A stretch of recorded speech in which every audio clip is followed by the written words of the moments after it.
Thank you, everyone, for your patience. As normal, there's always something with the internet, but yeah, good. It's morning some places, I guess. Good morning, good afternoon, and good evening, friends. And welcome to today's webinar where we will be exploring the topic Walk With Me Impact, a youth mentoring curriculum. As you guys are aware, it should have been Dr. Camille Cummings, international domestic violence advocate at Voice of Men 360, who is a sociologist and a researcher. She should have been hosting, but today I'm just jumping in out of the blue. As I told Sivam, I'm really sick. I was in my bed, but um, my name is Joan John. I am the founder of Junction Community Initiative and Junction Network, where we facilitate for the personal and professional growth in everyone in the community. My background is that of restorative justice, refugee studies, political science, and addiction studies, and working in the community. Voice of Man 360 is a non-for-profit organization founded in 2020 and is based in Toronto, Canada. Voice of Man 360 was born out of seeing a tremendous need and stepping up to provide services to help support and overcome men's and boys' life challenges, which is great.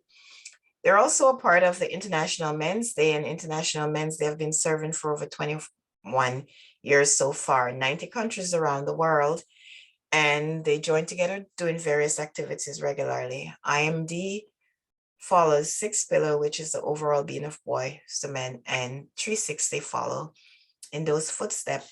And just as we're talking about International Men's Day, the Junction Network will be hosting an International Men's Day Award November 19, as we are also a part of the International Men's Day.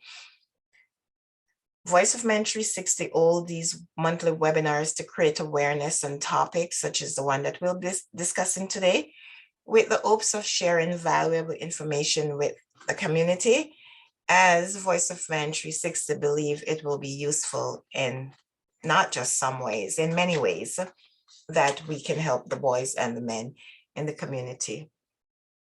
Before I introduce our guest for today, I would like to go through this disclaimer. We would like to remind you that Voice of Men 360 mission is always delivered with good faith towards peaceful harmony.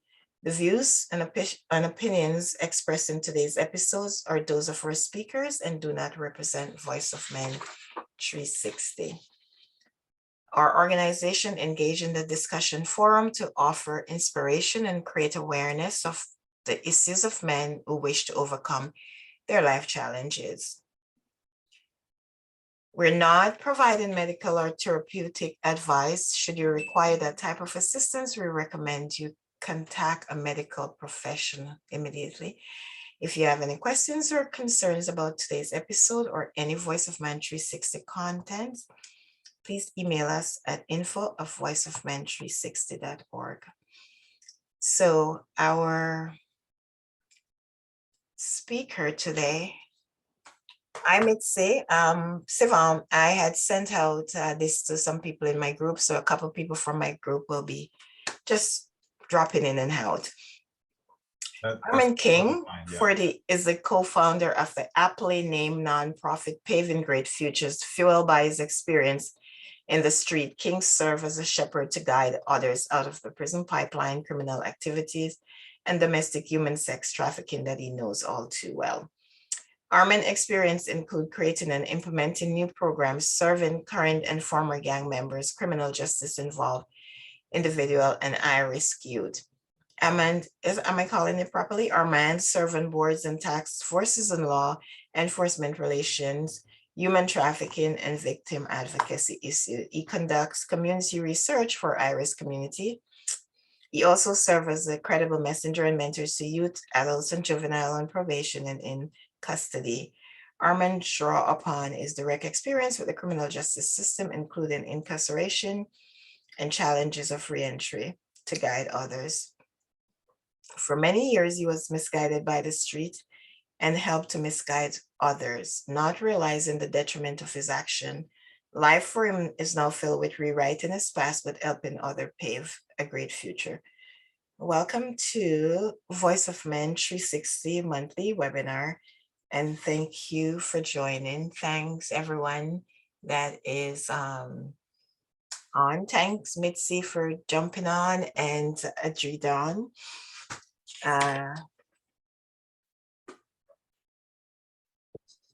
John, thank you for the intro, and that is how you say my name. How you say my name. You said it better than anybody's ever said it before. I love the accent, so thank you. You you said it right. Okay, thank you very much. So now that we have you on here, just before we ask you any question, just tell us a little bit about yourself, where you are now and what you're doing, and then we can go into how it all started.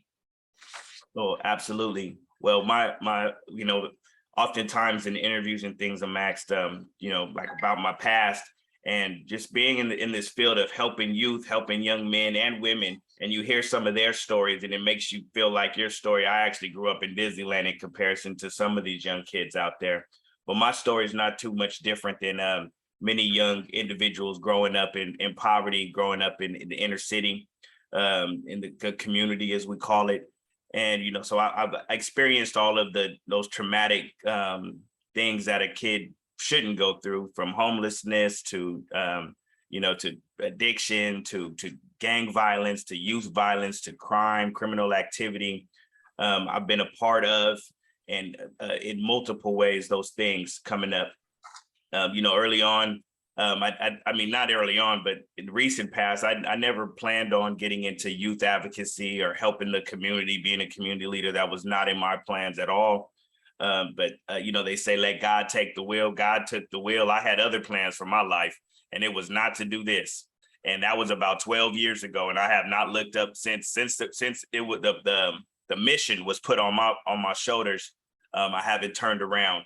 My heart is connected. For some reason, I think Kendrick Lamar, he has a song that just came out on his latest album, and it goes, I grieve different. And for some reason, the amount of loss of lives of most of my friends, out of 8 of my best friends, I'm one of 4 that's still alive. And those losses of life, they have impacted me in ways just to where I feel them. I feel their pain.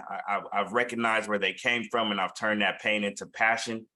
And for the past 12 years, been working on helping youth and adults, helping people not to go down some of those toxic paths that I did, and that my friends did, and that other people continue to go through.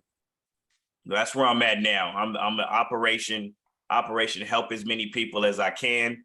And like I said, this mission is not mine. This is all God, and I'm a tool, and I'm allowing myself to be used as a tool to get this out there. Okay, wow, great. Before, I know you just said that, but I really don't have a lot of questions prepared, because I was just asked to host this like a minute ago. So if there is anyone who have a question while we're at it, or want to get to know Armand a little bit better, and I like the name of the nonprofit, Paving Great Futures, which is fueled by your experiences. So as a young man out there on the street, getting involved in all these criminal activities, was there any fear? Because I know that when you guys are out there at this age, you're fearless. You think you own the world. You're the king of the street. Was there any fear or anything to say, what if I get caught? What if I die? What if something should go wrong?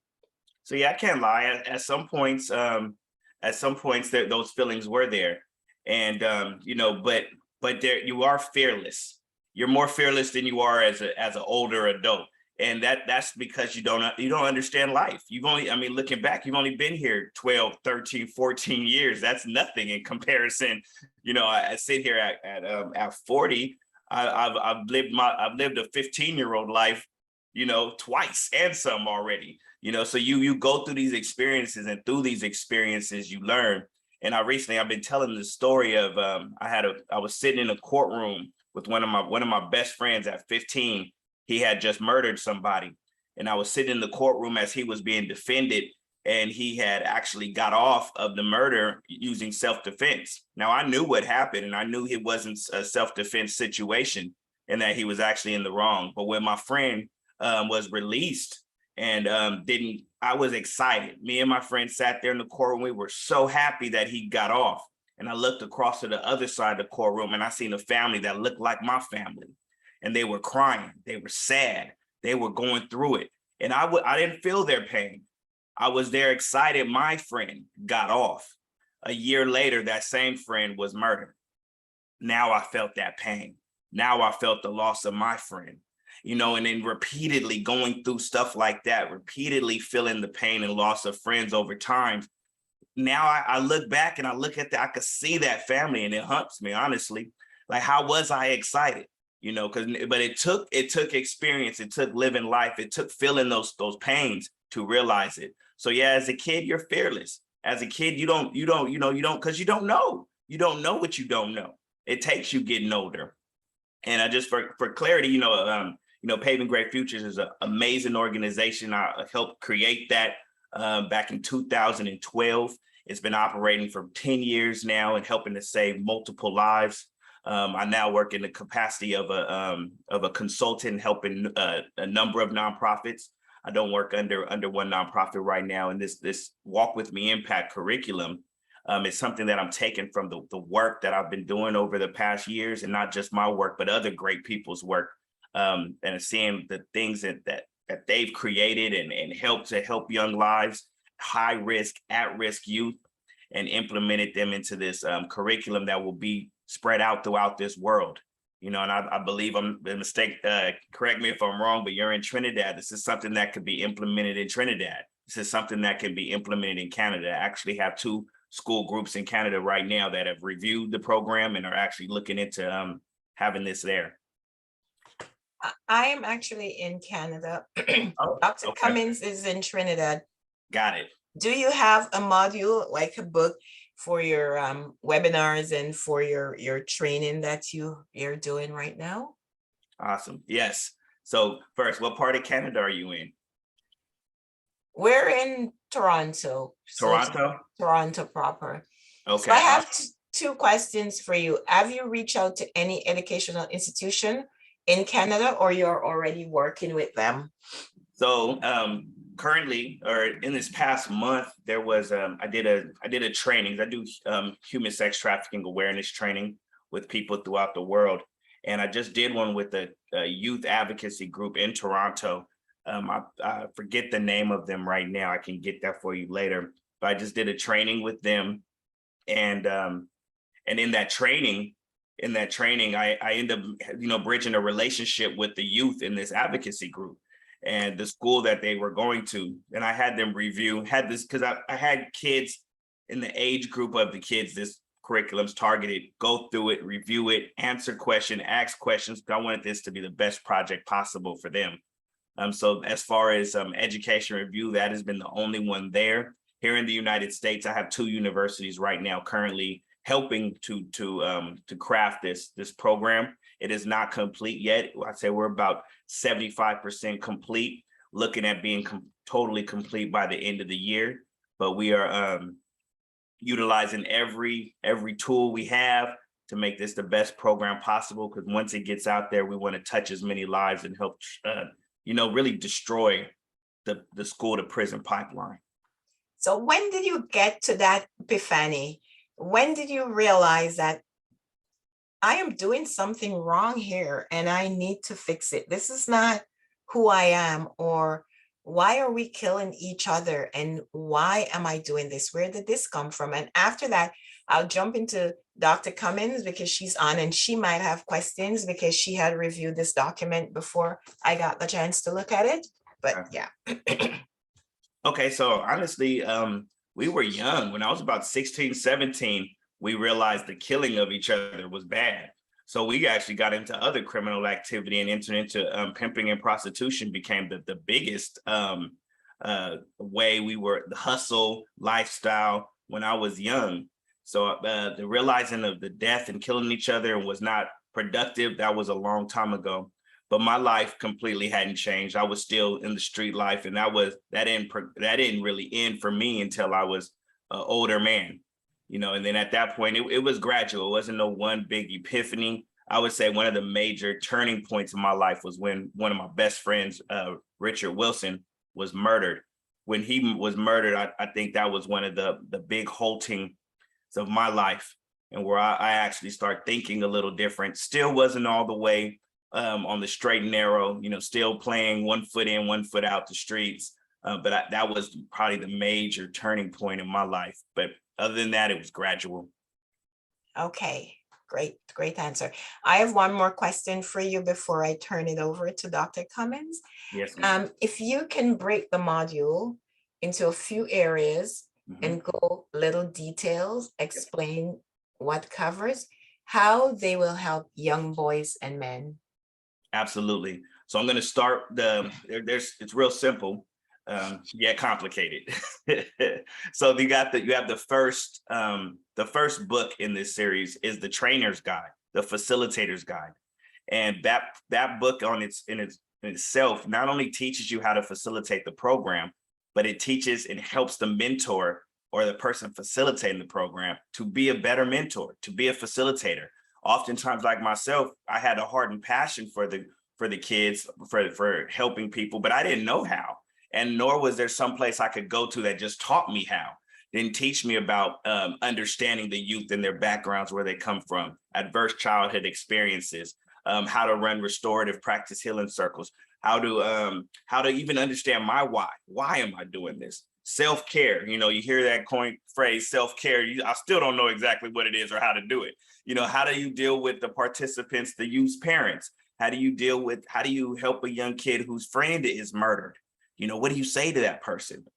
So a lot of these things are in that facilitator's guide to help you be a better mentor, first and foremost. And then also accompanied in there, which is the new addition, one of my Asha Walker, young lady that's helping to create this curriculum, she's doing the surveys for the kids during the program, but she brought to my attention, she's like, are these surveys for the participants or for the mentors?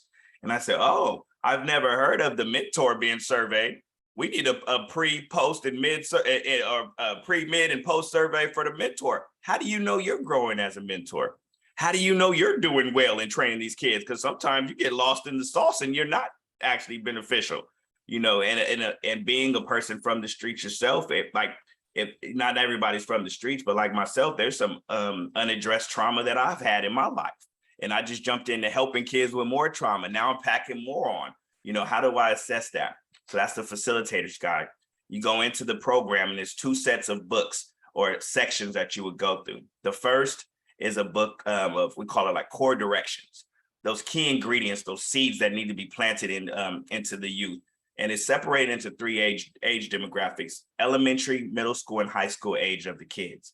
So that first book is like core ingredients: believing in yourself, how to have positive relationships with the opposite sex, what are positive and negative relationships with adults, how to help your friends, how to help yourself, how to recognize and understand what peer pressure is, and not just hear somebody, oh, don't get peer pressured. I heard that my whole life, but I didn't understand when I was being peer pressured because I didn't know what to look for. Understanding the lyrics of music that I'm hearing, understanding to listen to it and not just hear it, not just recite it, not just brainwash myself with what I'm hearing, but understand it and understand how that can be bad influence as well. Understanding social media nowadays and how to recognize toxicity in the social media, understanding that your post can and will be held against you in a court of law, whether you did it or not. These core ingredients that kids need to know.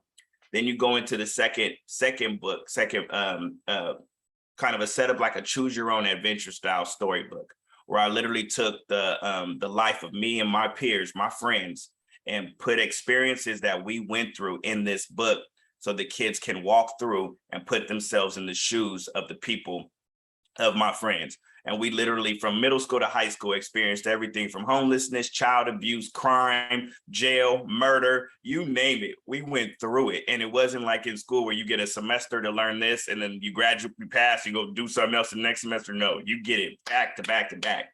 So the kids are put in the mind state of these kids that they're reading about And then there's a communication that's happening for them to discuss these things, process it, with a trained facilitator to help them. And that's giving them coping skills if they've already gone through some things, a safe space to speak about it. It's giving them prevention skills, because more than likely they're going to approach something similar to these situations. And rather than being blindsided by it, they're able to understand what they're facing, help them to make the proper decision. And it accompanied with that that lessons, those books, those choose your own adventure books, choose your path. There's rap music that's created to go along with it for their homework. So they may learn a lesson one day, then they got to go home and listen to this song. And just understanding kids, we want them to get this message. I'm not giving you an essay to read. We're not giving you nothing to write up. I want you to go listen to this song, and not just no corny, rinky-dink Nickelodeon. Nothing against Nickelodeon, but nothing corny, something they really want to listen to, because music goes into your brain and you like it. You like the rhythm, you like the beat, you like the lyrics. So more than likely, you're going to listen to it a few times, and that's your only assignment. And so that one other piece, and then I'll stop, but I'm just really breaking it down and it can go more in depth.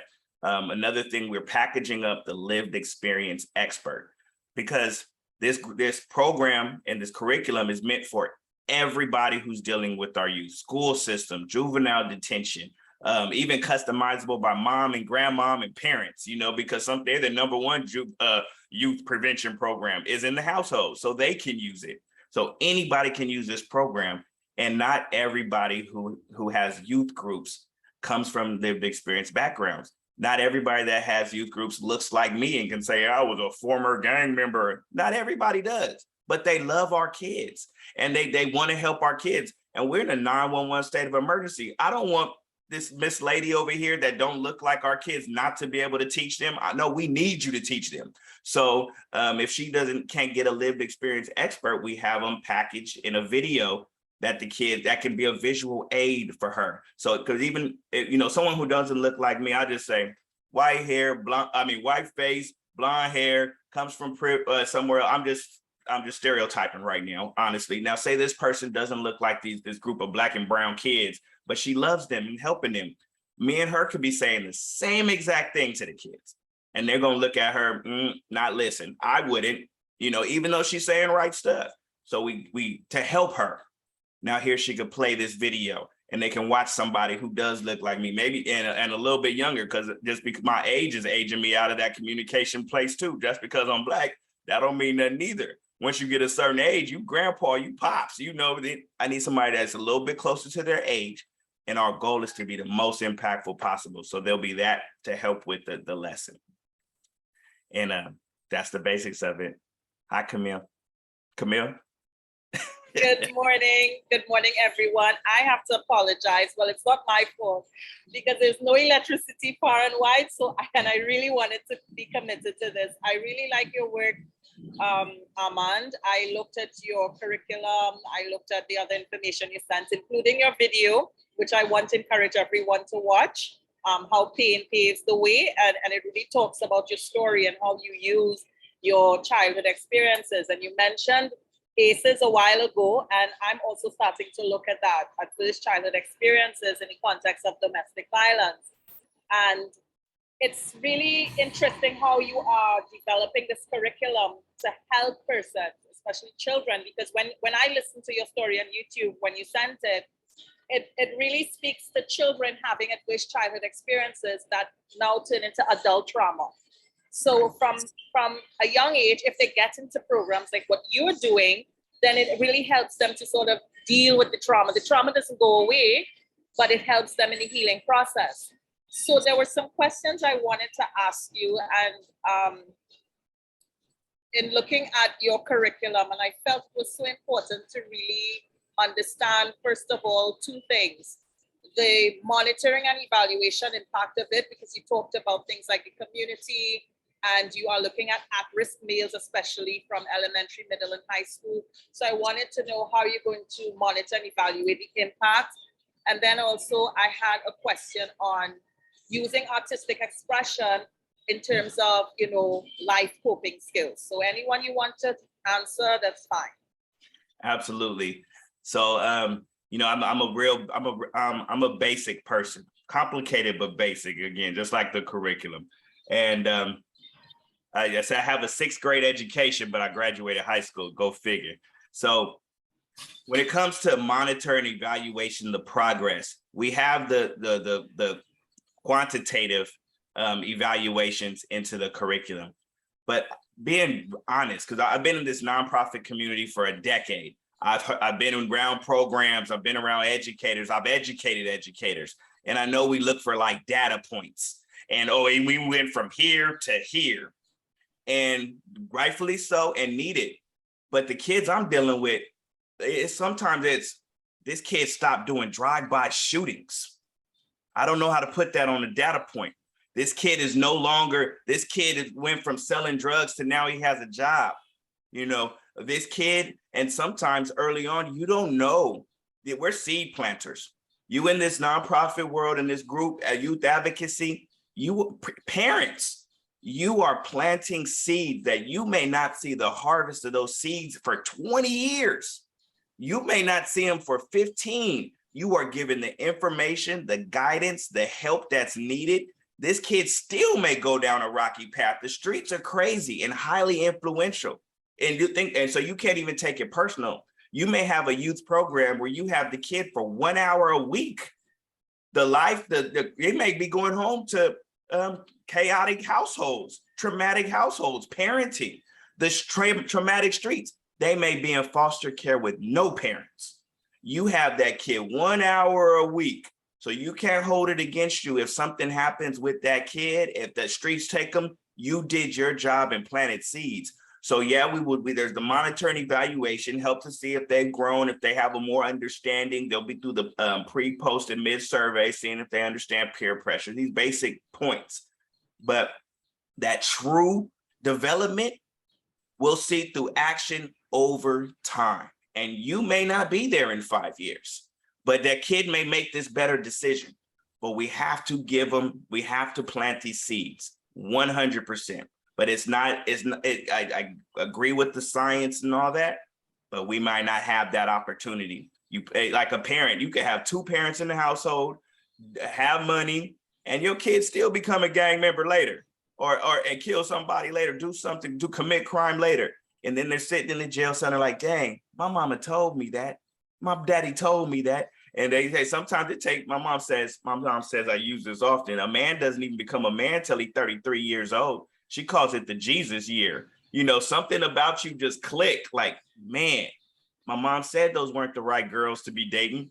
She said that wasn't my friend, but at the time, yeah, that's my homie, that's my friend. No, he ain't.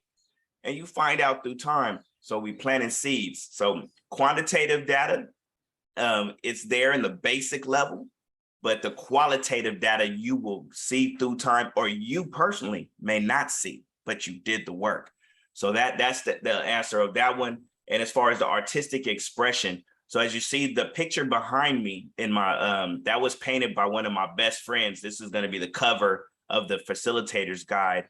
And one of my best friends, Demetrius Harris, I asked him, I said, can you please paint a picture depicting, you can't see the full thing, but I said, paint a picture describing what you feel about this curriculum where we grew up. And this is an iconic place where in my community, it was once called the Four Corners of Death. We've named it the Four Corners of Life over the past 10 years, but it's been the Four Corners of Death for many years. And this is what he came with. And below there's roses, I can't see, there's other imagery, roses growing from the concrete and things like that. So we know artistic expression is a heavy part of our life and our upbringing.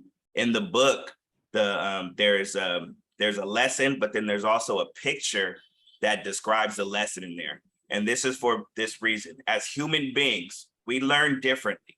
We could be twins from the same household, same parenting, same situation.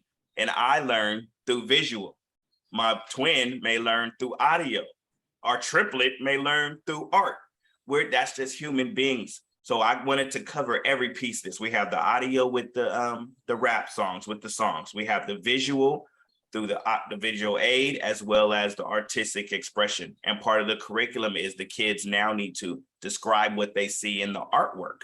and the artwork is descriptive of what they were learning in the lesson. So Okay. arts Well, throughout. Well, thank you so much for your response. And I want to actually comment on the part where you talked about the qualitative, because I know, especially from wanting to provide figures for government and for policy intervention, the pressure is on to get data. However, I always agree with using a qualitative approach, even in tandem with the quantitative, because you have mixed mode studies. However, I feel that the qualitative is just as important as you pointed out, because you get to observe over time. And observation is not a 2-day process. You have to really observe the impact that it's having on the children. And you pointed out in your responses other factors that come into play. They're getting training in the program, but then they go home to toxic environments.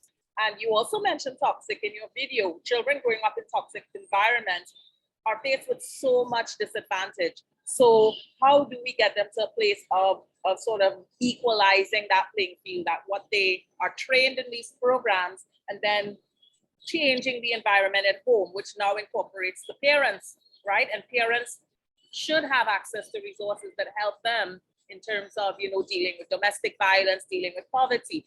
And that brings me to the other question that I wanted to talk about in your curriculum. You mentioned bringing awareness to things like child sex trafficking, dealing with death, homelessness, incarceration, poverty, youth violence, all of which are social issues, critical social issues. So I just wanted you to talk more on that, because you even talked about drug abuse. So you can pick any one or more than one and tell us, more about the centered focus.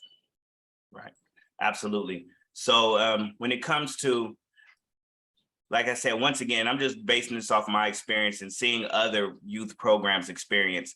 And literally, on average, these programs operate with the kids once a week for 1 hour. Sometimes a few days a week, sometimes 5 days a week for an hour. In comparison to that and the 24 hours in the day and what they go home to, what they walk down the street to, you bet you have them a small fraction of the time. So that's why even with this curriculum, there's a lot of traumatic experiences and different lessons that are in this short period. You may not have this kid in a year. So we are touching on human sex trafficking, other criminal activity, youth violence, dealing with death. When, somebody asked me, who was reviewing and helping me with this, who doesn't come from my background, and she said, Armand, do you think this is too much trauma in one book? And I thought about it for a second, and I said, it might be. And I thought about it, and I was like, we are in a 911 state of emergency right now. In the past year, I lost a loved one every single month of the year. Number 1 to homicide, number 2, drug overdose, fentanyl, and other drugs. There's no time to waste right now. We have been not slacking, but we have been under-resourced and it's not getting better right now. These kids need our help, and it's like not like in school where you get, okay, this semester you're going to learn history, this part of history. Next semester we'll give you something else. No, these kids going to be homeless, get abused, friends going to get killed, and they're going to be hungry in the same week. So we need, and you don't know how long you're going to have this kid in your life, in your program. This kid may be gone tomorrow.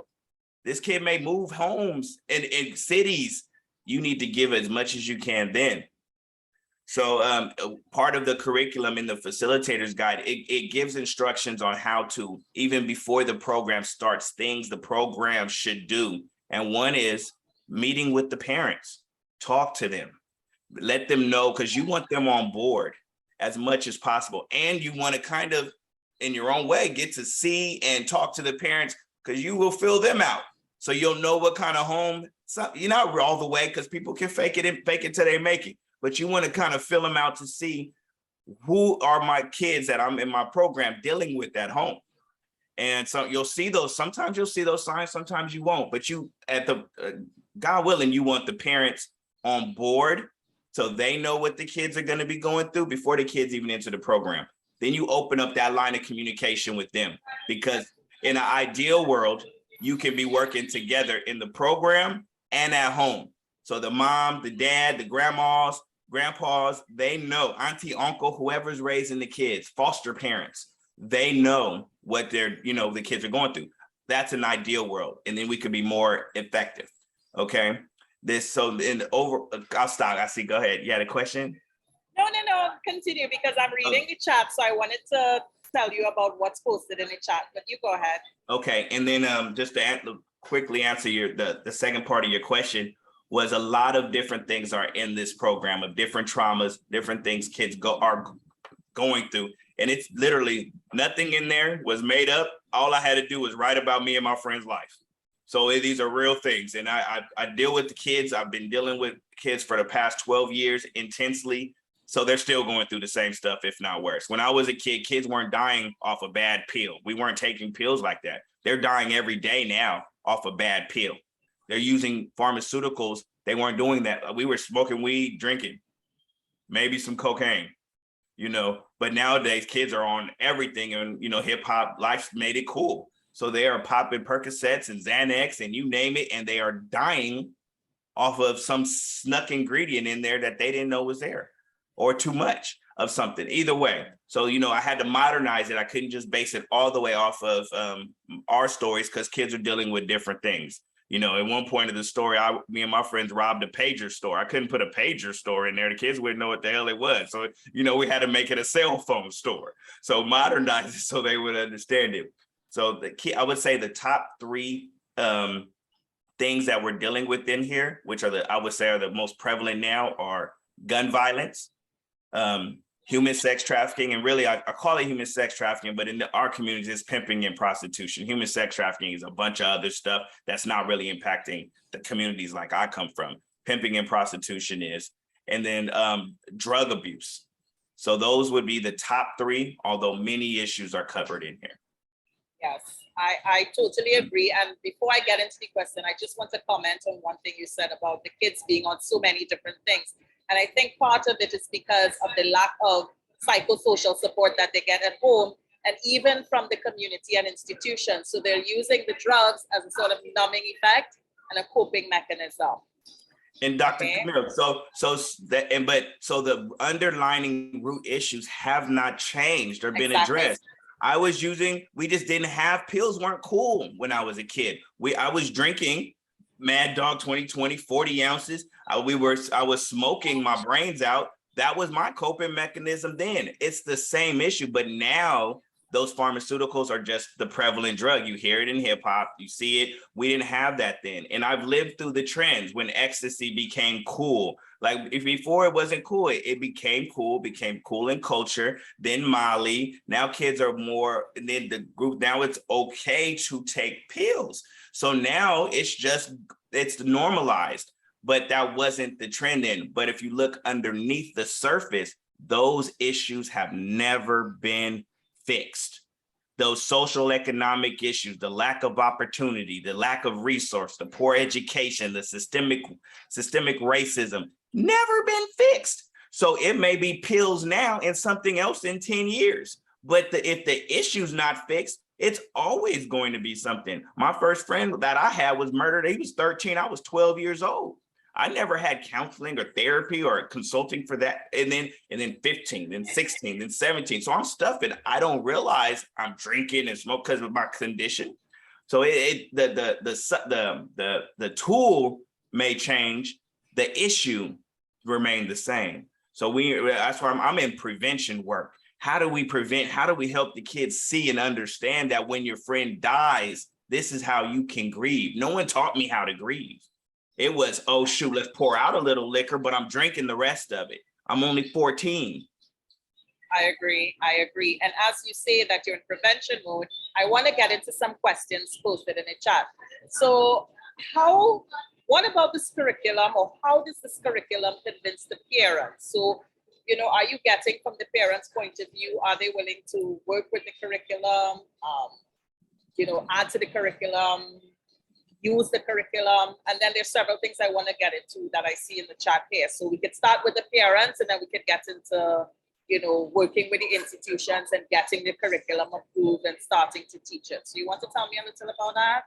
Absolutely. So I would say a lot of parents have already had input on the curriculum. There's a parent that's one of my partners. She's on this call right now. Those are the parents.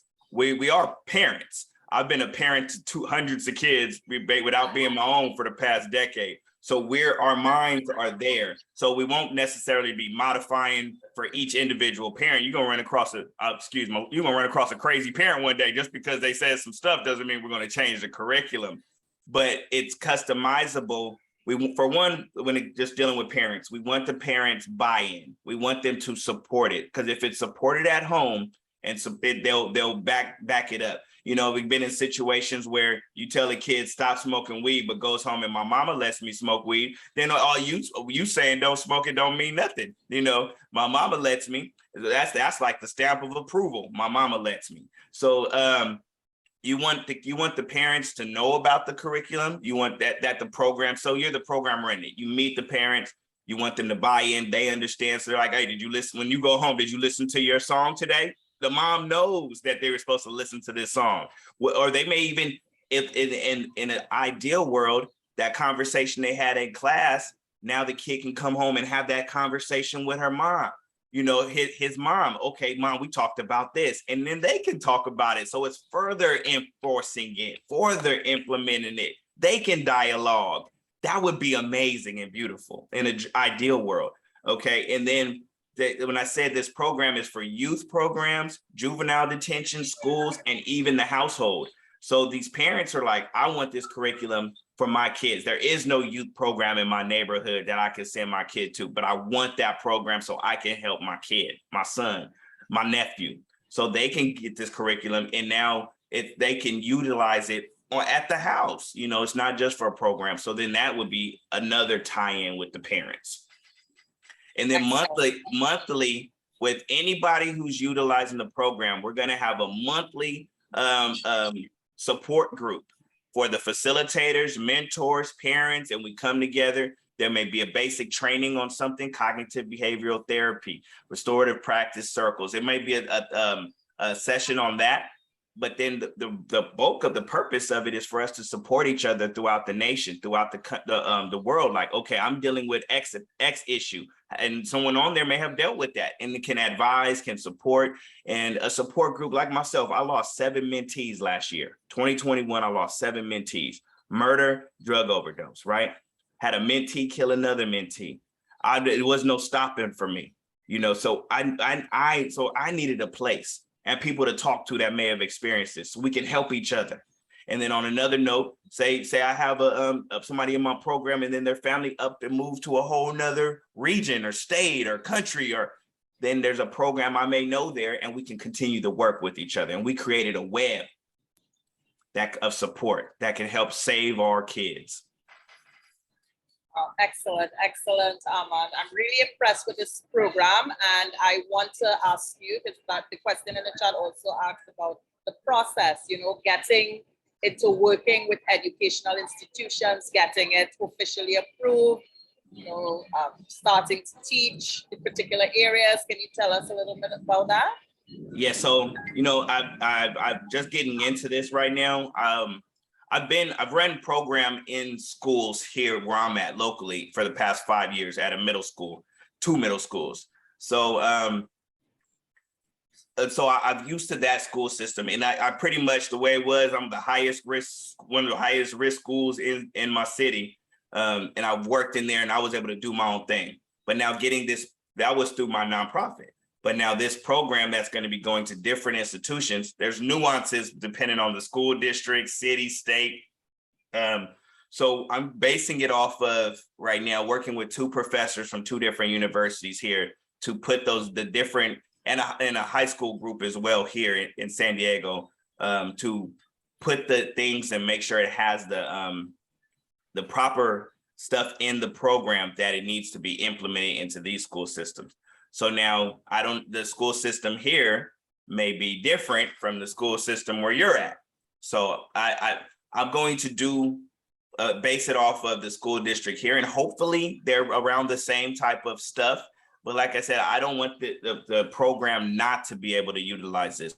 So we're making it customizable, and there may be a certain addition or something needed or taken away from for your school district, but it's not going to be too far off, and we will work to adjust that. We need this out there. So if there is going to be standardization, but Yes. room for some type of, customization with regard to the program, because really with issues, one size does not fit all, even though Right. there is standardization across the board. Right. Okay, and Armand, this is an interesting question. In the last number of years in the USA, there were numerous shootings and other violence in schools environment. How do you see that, and in what way your curriculum can help those kids? Have you reached out to those schools and had a conversation with them? Not yet. So where we're at in this phase, and I like to speak definites. When we get this completed, when we get this, the funding we need, we want to take this across the nation and spread this word and let schools know, specifically schools. But I would say with this uptick of school shootings, it has been put pressure on me to complete this even more. And what the issues, and I'll say what's touched my heart personally. For one, the youth violence. My best friend that I said was murdered, that started the catalyst of me changing my life. He was killed by a 14, 15, 17, and 19-year-old kid in their parents' car on a shooting spree. They killed a 16-year-old boy, then they killed my 21-year-old best friend, my brother, Richard, that same day. I've been involved and touched by youth violence, gun violence my entire life, right? Just lost my cousin to murder in November. My entire life, I felt that pain.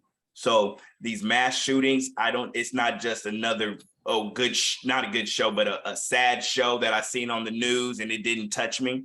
So the stuff implementing this curriculum is not just to help people recognize and not commit the crime in the first place, not commit the heinous act of murdering youth, murdering, period. That's in there in the curriculum. But there's also, what about the kids that lived? What about the kids that lived and their best friend they were just playing with lost their life? They were playing with them that morning, the day before. I was that kid who right before my friend was murdered, gave him Lawrence Smith, my brother, I gave him some gloves the day before he was murdered. I was supposed to go hang out with him. I joked with him, said, no, I'm not going there. I knew where he was going. I didn't want to go there. Then I get called in the nighttime saying I'm standing in front of your friend's dead body. I know what that feels like the day before, the day of. I had a 15-year-old mentee that died last year. I'm the last person he spoke to before he died. He called me on FaceTime 3 hours before he died. I can't shake that. I feel that. So the kids that live, they need coping skills. They need a safe place to talk about this. They need a trained facilitator that knows how to address this. All of my friends that have been killed, no one's ever come to us and said, how are you doing? Are you okay? Your friend gets killed. You go back to school the next day. The teacher's wondering why you aren't participating and looking, they're still on you. They haven't lessened the way they're treating you. You go to a funeral in 2 weeks, you see your dead friend laying there, you're 14, 15 years old. And all the while you're back to school and your grades are slipping, you're acting up. You don't know why. They don't ask you why. The adults, I'm talking about adults, parents. And saying and looking and facing that, I had to put this into the curriculum, had to put the pieces in there, and nothing against the mentors and facilitators. I'm one of them. I don't know how to talk to the kids who just got killed. I was never taught. No one talked to me. So I had to do my research and talk to people about grieving and think people that are experts in this to put this information in there, because that is all these compounded traumas over time. Youth trauma leads to adult terror. So we want to do our best to face these things, not just prevent them from doing the shooting, but how do we help the kids who lived and their friend died? So this is embedded into this curriculum, highly important. I totally agree, because in your curriculum, you did say that, using the hands-on series of sessions, the participants will be challenged to critically assess, the consequences of their decisions, their peers, etc., and how they decide on an appropriate life path. And it's really important that you say children need to be taught how to cope. They need to be asked the questions. Many times, adults do not ask children, well, a simple question, how are you feeling? How are you coping? What's bothering you? How was your day? It's very, very important. You know, we assume that children are fine when they're really not. And this is a key concern of mine as well. Children do have a voice, not because they are parented or cared for by adults economically, does not mean that they cannot express themselves. And that's what I was drawn to your program. It gives them a space, a pathway to self-expression, either through art. I'm not sure if you're going to include other things like poetry. That can be, you know, an option as well for kids who like poetry. I love poetry, so I always feel different methods of expression are great. I really like how this is going. I know that we still have some time, but I want to ask one more question about your program, and then I will open it up for other persons to ask if they choose. Okay, you mentioned about prison, you know, prisons serving a 13-year sentence, as well as persons you may have known who were incarcerated. Are you going into the youth prison population? And what I mean by the youth prison population, youth that are in the youth detention centers, or even young adults that are detained for some type of crime. Are you integrating the prison population into your program eventually? 100%. So the umbrella, if you as an individual, your group, your church, your mosque, your synagogue, your family, if you are helping at-risk, high-risk youth, this program is for you.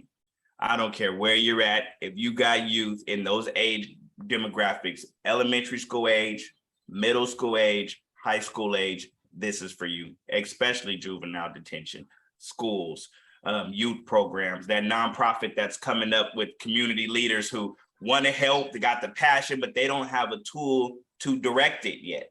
So you have your passion. Well, here's your tool. Here's your guide from lived experience. And I know there's other curriculums out there, and they're good. They're respectable. I haven't run across something like this yet from real lived experience, packaged up like this, trained, even just a facilitator's guide alone. If you didn't even have the program, you just wanted to be a better mentor, you could get that book, because that's what it's for.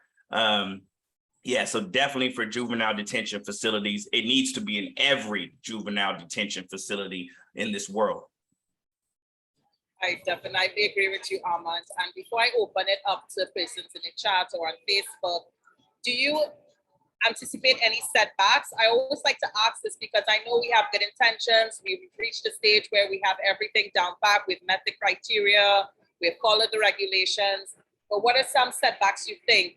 Because I saw you mention funding, and I know for many, many NGOs, programs, funding is a critical problem. So you want to talk about any setbacks that you either anticipate or have experienced so far?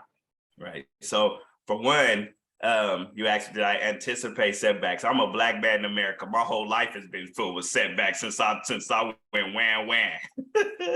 So yes, I anticipate setbacks. But one thing also I've learned as a Black man in America is how to overcome setbacks, and don't let setbacks set me back or set us back. And this mission is highly important.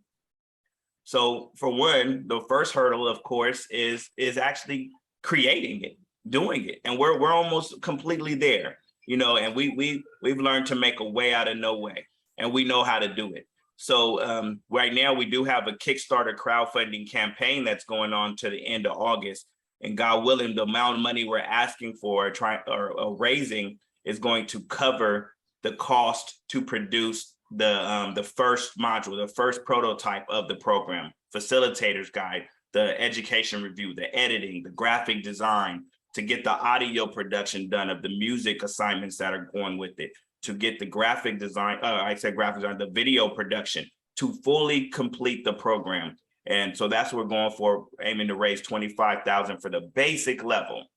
Now, if we go beyond that, God willing, and down the line we go beyond that, we want to actually create a cartoon, an animated cartoon for the elementary school kids. We have capabilities of doing that, a visual aid for the kids. We want to create a comic book to go with the older kids. So even though you're hearing these stories, you can follow along with it. We want to create an app, have the digital version. We didn't go digital first because a lot of places, and we just learned through COVID, that digital divide, even though schools were giving all the kids laptops, it didn't work. but we had to start with the physical. We know we can get that in their hands. So as far as obstacles, setbacks, ready for them. I was built for them. I've lost, I've said out of 8 of my best friends, I'm one of 4 that's still alive. You talk about a setback, but to be here still standing and pushing to help these kids, I'm ready for a setback. But it's, they said a setback is a setback is a setup for a come up, so I'm going and we're going, and I got a great team of people with me that are helping to make this happen. And then once it's created, once it's fully done, now it's just getting the word out and people actually implementing it. It's not rocket science. We've conquered the Zoom meetings. We know how to have these monthly, support sessions. Here's your Zoom link. Log in. Let's talk about it. Let's help you out. Got that. Oh, you want to purchase the curriculum? Here you go. Oh, you want to train the trainer? Okay, we know how to fly. So the basicness of it, we've done this. Now it's just getting the right information into the right tools into the hands of youth advocates wherever they are. So I don't foresee anything too difficult in doing that. We do this now.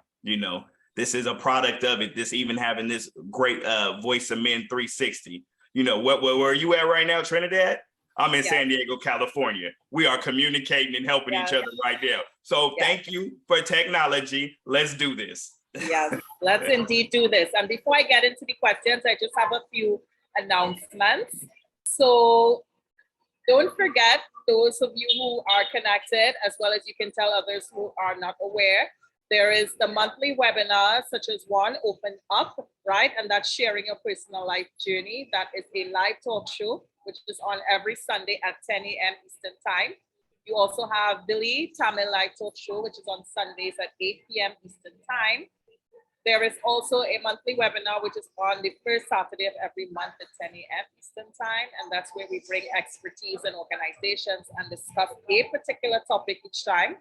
There's also the monthly special show, The Unspoken Tears, which is on the second Saturday of every month from 10 a.m. to 11 a.m. Eastern Time. And the focus is on topics such as domestic violence against men, bullying, male sexual abuse, traumas, porn addiction, and human trafficking. Do not forget, the next show will be on next Saturday, August 13th at 10 a.m. Eastern Time. And the topic will be on depression and loneliness in the elderly community. So please encourage your elderly relatives and friends and neighbors to join in.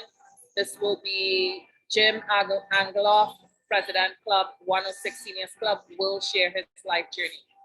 There's also the Authors Circle, and that's authors who have been contributing in the areas of men's matters around the world, will be participating and sharing their contributions and experiences, and this takes place third Saturday of every month from 11 a.m. to 12 p.m. Eastern Time. Don't forget to also tune into the podcast. All of our shows are available on 6 platforms, including iPhone, Google Play, and so on. And there's also the monthly men's group meeting, only for men by men. So please tell all of your male friends, relatives, colleagues, etc. It's every 2 weeks on Tuesday from 6 p.m. to 7:30 p.m. through Zoom. And the next one will be on Tuesday, August 9th at 6 p.m. So please join through Zoom. And the link is also available on our Facebook page and group. And there is the Pass the Talking Stick. That's an Indigenous peer-to-peer support group. And you'll get more information on that further on. So information on how to register for any of these upcoming programs can be found on our Facebook page, Voice of Men 360. So please register and invite your friends to join us. We're always looking for new members, volunteers to join us at the Voice of Men 360. Remember, there's no limitations on gender, age, nationality, or ethnic groups. All walks of life can participate in our shows. If you want to be a guest on any of our shows or willing to be part of our organization and help us indirectly or directly, please reach out to us. We'd love to work with professionals, experts, community organizations, associations, government officials, businesses, etc. So you can check out the website, www.voiceofmen360.org, and you can find us on all social media. If you have any questions, please email info@voiceofmen360.org or call 437-889-8329. So having said all of that, we do have a question in the chat. Feel free to unmute if you want, you can use the raise your hand button. So this question comes from Diviran. And the question is there any way for international men to benefit this program?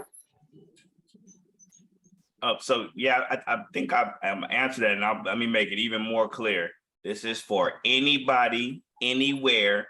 This is not a local thing. This is not a one nonprofit, one organization. This is for the mom in Tanzania that wants to use this program. This is for whoever has the youth and feels that this program could be beneficial for them. This is for you, anywhere, anyhow. No labels here. We need to help our kids. Great, that's good to know. Feel free to unmute if you have any questions, or use the raise your hand button, or you can post in the chat if anyone has any questions or comments.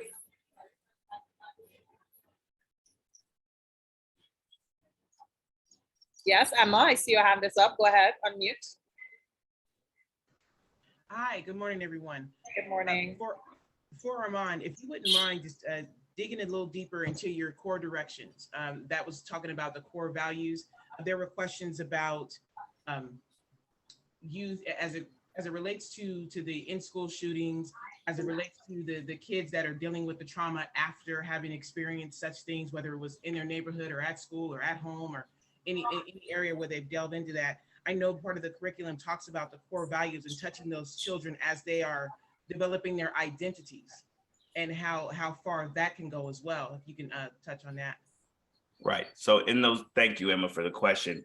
Those core directions, those core values, that was honestly the first book in this curriculum.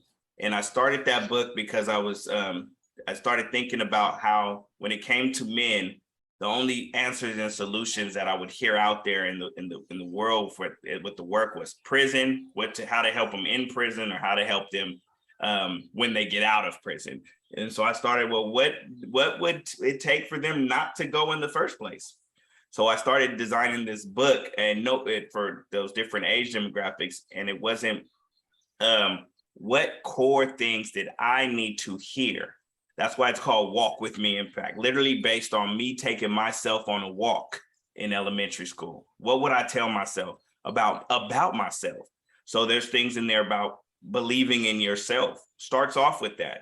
If you don't believe in yourself, then nothing else matters. No other human being matters. You can take a life, understanding relationships with people, understanding, do unto others that a lot of these not new ideas. These are all out there. It's just put into a book in kid language. Do unto others as you want done unto you. This is in the Bible. A lot of these core things, but given to them in the kid language. Why should they? Understanding the death of a friend. That's in this core. These things. Understanding the loss of life. Understanding the importance of life. Understanding what peer pressure is. Understanding these things. And it's not extensive. I know adults say, oh, there's so much more that needs to be in here. The kid won't read it. You give me, and I'm talking about me. You give me this thick book, I'm already, it could have 10 words in the thick book. I won't even open it to find out because you gave me this thick book. And we're like, read this. Some kids are readers, but I based off me and my life and my friends, we weren't reading. So you give me this book is like 30 pages with pictures to give you the seed planting, and it's on the facilitator now to help conversate and talk about it deeper. But that one book itself can be provided to the kids. Mom can give this to her son to read. She'll read it. It's real short, to the point, in a language kid will understand. And but given these core ingredients to help guide you away from these paths and open your mind to think about it along the way. So I hope I answered your question, Emma, but yeah, there's a lot of these core things that needed to be said to me, because no kid is no 7-year-old, 8-year-old is raising their hand saying, I want to be a pimp when I grow up. I want to, when I grow up, I'm gonna kill somebody. No one says that, so what led them down that path and got to that point? Let's address it now. Let's give you these core ingredients now to help guide you away from it, help prevent. So And definitely, I agree. I really want to comment on your answer, Armand. Thank you for your question, Emma. I do believe language is important, Armand, and how you convey to your audience what you're trying to say and how you're trying to get the message across. Because many times we have all these wonderful programs, but they're not appropriate. They're not kid sensitive. They're not even culturally appropriate or sensitive. So it's how you communicate what you want to do that everybody will understand it, not just the technocrats, not just the academics, not just the teachers. So really excellent, Armand, what you're doing. And before I go to the next question, I want to ask in terms of language, will it be translated for, let's say, the Latino community, indigenous community? Right. So this is in it's in phases. So this first phase is in English. We want to have it translated into whatever language it needs to be translated to. So we have already talked about one of the phases, getting it translated into the Spanish version. Also been communicating with some of our religious leaders and friends and creating a faith-based version of this. You know, a lot of these kids, I know it's the church, but a lot of these kids, they are in church when they're kids. And when they leave out of the church, they're out here causing chaos. I know, because they was my friends. I know. I've ran a couple church groups during the summer with youth camps, and the same kid who is acting, being modest and stuff in church is a gangbanger outside. I've seen it with my own eyes. They exist. Get into human trafficking, get into prostitution. They're right there in the church too.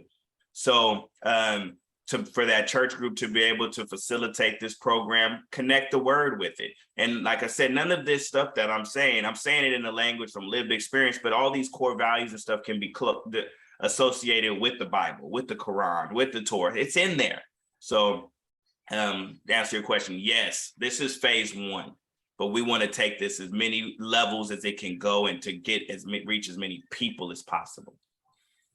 Thank you, Armand. Definitely the ecological approach and the intersectional approach and the intersectoral approach, they're really important when implementing programs like these. There is an interesting question that I want to read and that you can answer. So the question is saying, when we remove people from those negative environments, those controllers get upset and they will try to give a hard time to those helpers / supporters. Have you experienced anything so far? Or if any in the future, how are you going to deal with it? So I think it's talking about, let's say, persons who are caregivers, parents, persons who are in charge, that may also be abusers if they try to prevent, the kids from benefiting from the program. So I got it. I believe I understand the question. First, let me add into the last question. There'll also be a female version of this. Then why this wasn't, I didn't make this for men and women was because the spirit behind it was taking myself on a walk. And I was talking to young men, but the women are going through similar things, but I couldn't put my mind in a young elementary school girl's head, but I will be working with women to create that, who have and can express that stuff. So I want to be direct. Now, as far as the curriculum is going to be created, it's going to be utilized by anybody. Outside of that, I cannot control what people do or do not do with it. Once it's created, that's like getting a book to somebody and people are like, nope, I don't want this book being used. I wish I could, and I wish I was. That's a skill of God. I can't control that. I'm in San Diego, and this group over here in Toronto is stopping this curriculum from coming in there. I'm not going to go fight them to have the curriculum. They just won't have it. I can't. I will go grayer than I am already, and I'm gonna burn myself out trying to control what other people do. I can't. My job and my inspiration is to create a tool, make it available, and support the people utilizing it. Who chooses not to, man, that, look at the world now. If we could control everybody, make everybody good, I would, but I can't do that. So I'm gonna do the best I can and my all and create a great product, a great tool, make it available, make it easily available. That's why we said it's customizable. Mom's going to be able to use this and have support with it. Other than that, who chooses to not, they choose to not. And I can't control them. And thank you so much for your honesty, Armand. And I will read this last question here because we are coming close to the end. And I want to summarize and add closing comments and allow you to have a closing comment. So this last question here, are you seeing or are you in the process of on the path to self-healing and recovery, and how far? I believe this is a question. I believe this is a question directed to you. Are you in the process or path of self-healing / recovery, and how far? Woo! See, you know, I didn't have you repeat no other question but that one because we were talking about me. Don't talk about me now. We talking about these kids. You don't talk about my healing. My healing's on the back burner. Oh man. So I would say yes. And just in the recent time, what's helping me to have the time. I've been working on this curriculum for 3 years, but my life for the past 12 years has been dedicated to helping others. I have put my healing on the back burner. I have put myself last in many categories because I was helping other people. And so as of right now, I've slowed down. I have stopped being in the day-to-day trenches of fighting wars, being the plumber, being the mentor, being the staff, being in these. I have slowed down I think God slowed me down. That the tragedies that happened last year and the deaths of my friends and mentees over at the attacks, the different things that happened over last year, I believe it was on purpose for Armand to slow down and to now finish this product and now help people worldwide, whoever wants it. So I'm taking more walks to the beach.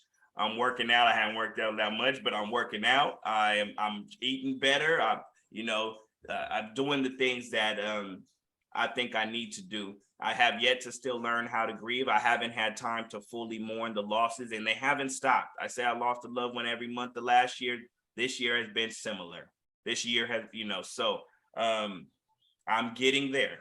And I believe me putting my all into this curriculum, I'm really putting me and my experiences into this package for others to use. And this is a part of my healing. But one thing I've heard recently, a good friend of mine and mentor of mine said in the training, he said, don't light yourself on fire to keep other people warm. And I have been lighting myself on fire to keep others warm for over a decade. I am relaxing from that now.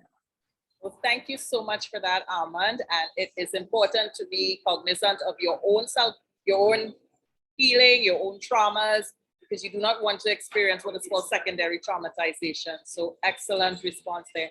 Unfortunately, we're running out of time. This was a really good in-depth discussion. I'm sure we learned a lot. I learned a lot because I'm always in learning mode. I believe no matter how educated you are, there's always something that you can learn. And I just want to close off by summarizing, the discussion. And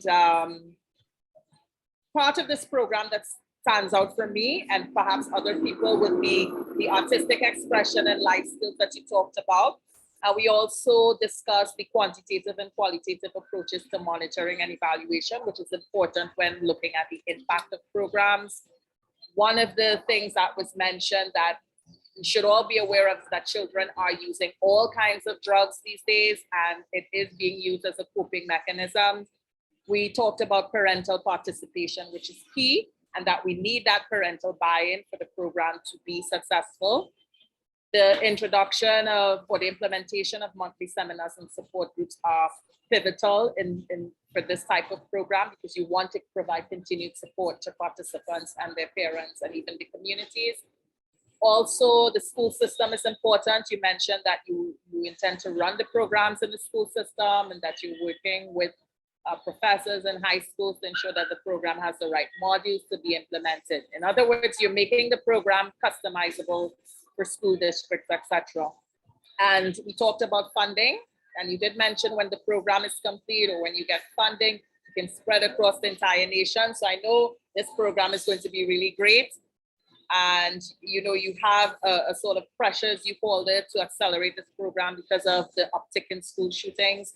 Definitely the kids need coping skills, safe places, trained facilitators, you outlined that. And of course, one of the things that you mentioned and you talked about in the first person is what core things I need to hear. What would I tell myself? So it's important to believe in yourself. And I think that's one of the things that you're definitely going to teach children in this program. You know, you're interested in addressing what the kids need and what leads them down to that path of self-destruction, but also self-discovery. And of course, the program will be in phases and you're creating different visions for different groups, such as religious groups and so forth. So basically, in a nutshell, the curriculum can be utilized by anyone, but how they use it is up to them. And Armand, I really wish you a successful endeavor with this program. And I'm really, really rooting for you, and any support that you need from me, please feel free to reach out for me.